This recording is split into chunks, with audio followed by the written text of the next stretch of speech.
بچه‌ها چطورین؟ خوش اومدین به یک ویدیوی دیگه. همونطور که دیدید قراره که یه دونه شارژ وایرلس درست بکنیم و همونطور که میدونید شارژرهای وایرلس توی بازار حدودای 2-3 میلیون تومان قیمتشونه، یا شاید هم بیشتر شاید هم کمتر. ولی خب حالا ما کار به اینکه حالا اورجن یا فیکن نداریم.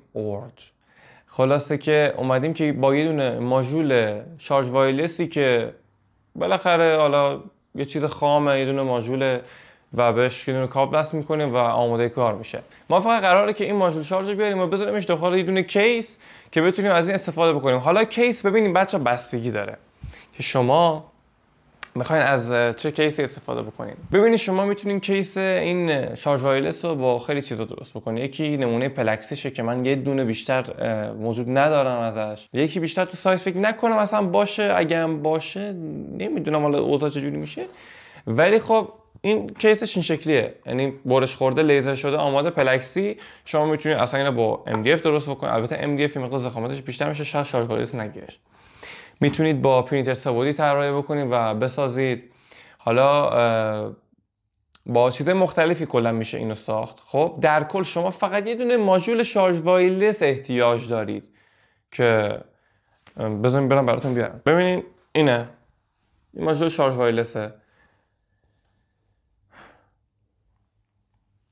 این اینجوریه که یه دونه تایپ سی وصل میکنیم به اینجا و اینم کویل شارژ اگه اشتباه نکنم بهش میگن. کافیه بزنید پشت گوشیتون، اگر قابلیت شارژ وایرلس داشته باشه خب شارژش میکنید، یا ایرپادتون، همون همسفیرهای بلوتوثیتون. ساعت‌های هوشمند نداشتم هیچ وقت و نمیدونم اونا چجوری کار میکنن، چجوری شارژ میشن.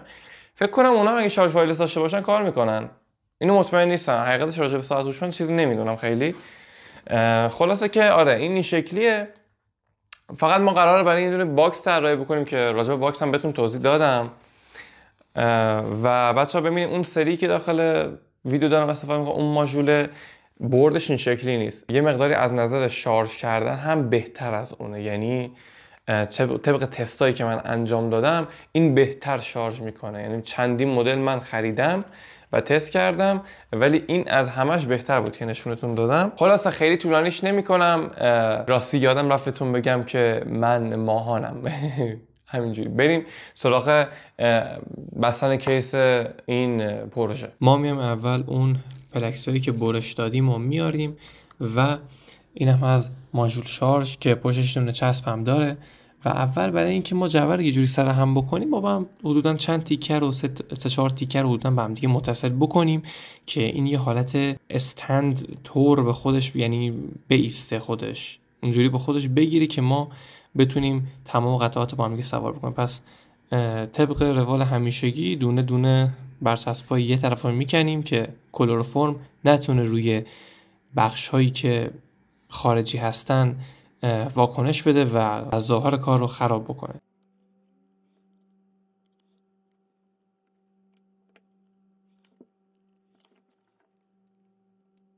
این هم از کلروفرمی که میبینید داخل یه دونه سرنگ ریختم. حواستون باشه سرنگتون اون لاستیک مشکی که برای آب بند کردن خود سرنگ نداشته باشه، مثلا همین بدون اون واشر باشه، حالا اسمش نمیدونم چیه، چون با اون واکنش میده کلروفرم. بعد از اینکه کلروفرم رو ریختیم توی گوشه به گوشه باکس، حدوداً 2-3 دقیقه صبر میکنیم تا کلروفرم خشک بشه و کاملا پلکسای ما با هم دیگه متصل بشن و بچسبن. اگر به ویدیو دقت بکنید میبینین که از نظر ابعادی مقداری با هم دیگه تفاوت دارن بعضی گوشه‌ها که فکر کنم کاملا متوجه میشین که چه جوری هست این پایه. برای اینکه ما قسمت پایه اون نگهدارنده پشت گوشی هم اسمبل بکنیم، من و بقیه اجزا رو یه طرفشون رو برچسبشون رو میکنیم و همونطور که یکم پیش دیدین باز هم کلروفرم میزنیم و این یکی تیکه هم اسمبل میکنیم.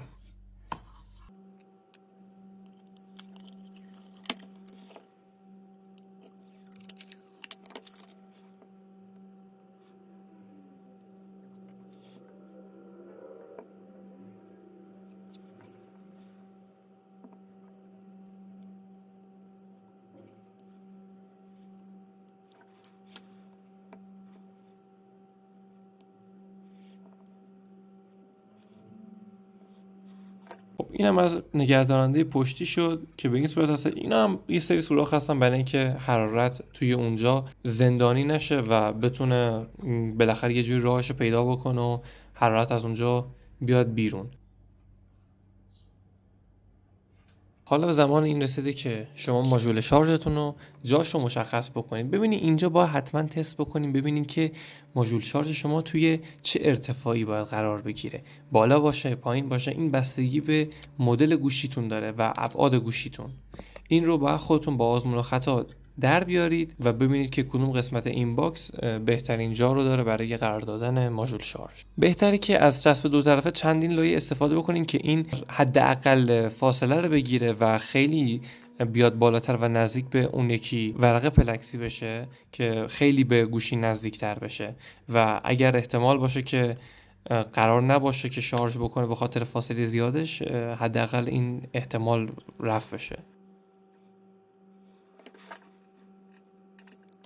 برای اطمینان بیشتر که چسب حرارتی یک کوچولو زدیم، کلروفرم زدیم بدنه رو و آخرین ورق پلکسی هم جا زدیم و باز هم کلروفرم میزنیم.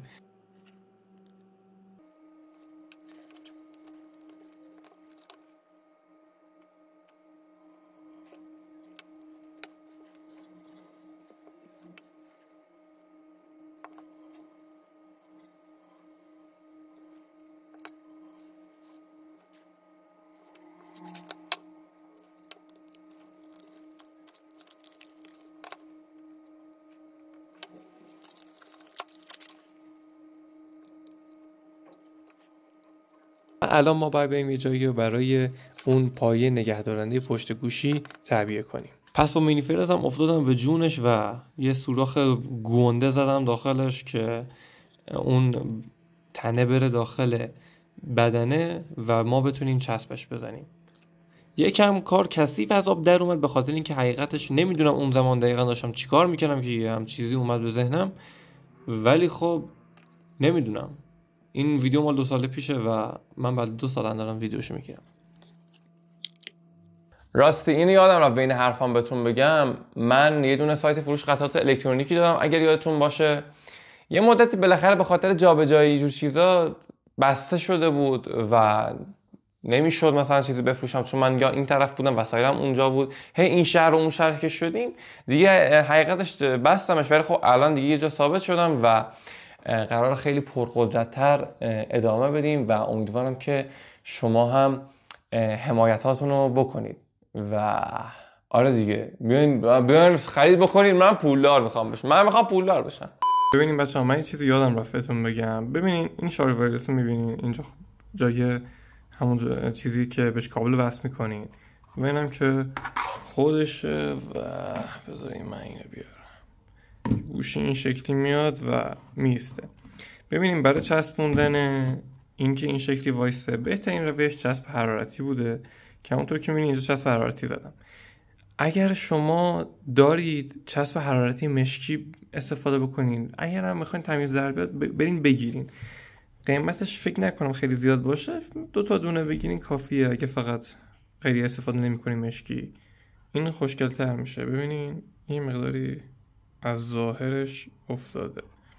بهتره که از چسب حرارتی مشکی استفاده بکنین و همین دیگه، چیزی نمیمونه. برای چسبوندن خود پلکس هم که بهترین روش کلروفرمه. همین.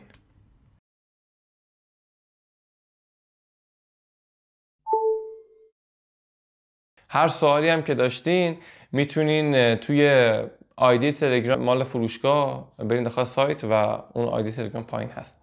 لینک سایت داخل دیسکریپشن هست. کافیه فارسی هم بنویسید ماهان میکرو جدا و ماهان میکرو داتای آر هم بنویسید. برین از اون آیدی تلگرام پیام بدید. هر سوالی توی درست کردن هر پروژه‌تون که داشتید، یعنی مشکلی داشتین، بیاین از هم سوال بپرسید. توی نحوه ثبت سفارش مشکل داشتیم، بیاین سوال بپرسین، بیاین مشکلتون رو رفع کنیم. اینجا قرار نیست ما فقط یه چیز رو بفروشیم، اینجا قراره که کار شما را بیفته و به همدیگه کمکی بکنیم. اگر هم جای من کوتاهی کردم، جای اشتباهی کردم توی هر کدوم از ویدیوام، توی این ویدیو هر اشتباهی که کردم به خاطر حالا ندونستن یا اطلاعات پایینم، خوشحالم میکنید که ایرادمو به هم توی کامنت ها بگید، هم بقیه استفاده بکنن، هم من یه چیز بهم اضافه میشه. همین که بالاخره آقا اومدیم اینجا چیزی یاد بگیریم دیگه. قرار نیست که آقا من بیام خودم به عنوان همه چیز دان جا بزنم. خب رسیدیم به پایان این ویدیو. کلا دوست دارم انگار همش سر صدا در بیارم. مرسی از اینکه تا آخر ویدیو با من همراه بودید. همونطور که گفتم هر سوالی که داشتین توی کامنت، دایرکت اینستاگرام و آیدی تلگرام یا هر طوری که تونستین به من حالا دسترسی داشته باشین میتونید از من بپرسید. با کمال میل و با شور و اشتیاق فراوان جوابتون رو میدم و کارتون رو راه میندازم تا جایی که اطلاعاتم، تا جایی که علمم بکشه، تا جایی که بتونم کلا کار همه را میندازم. خلاصه که آره دیگه، گفتم که مرسی از اینکه تا آخر ویدیو با ما همراه بودین. لایک و کامنت و سابسکرایب یادتون نره. خوشحال میشم که لایک کنید و یه دونه کامنت مثلا قشنگ بذارین که من مطمئن بشم از این ویدیو خوشتون اومده و پر قدرت ادامه بدم این ویدیوها رو. لینک چنل شخصیم داخل دیسکریپشن براتون میذارم. همینجوری گاهی ودار یه ویدیویی میذارم، یه چیزایی میذارم، یه چند تا پروژه خفن بچه‌ها بذارین، چند تا ویدیو دیگه میاد، یکم چنل جون بگیره. چند تا ویدیو میذارم چنل یکم جون بگیره. خلاصه که خیلی دارم بزرگ چیزش میکنم، زیادش میکنم.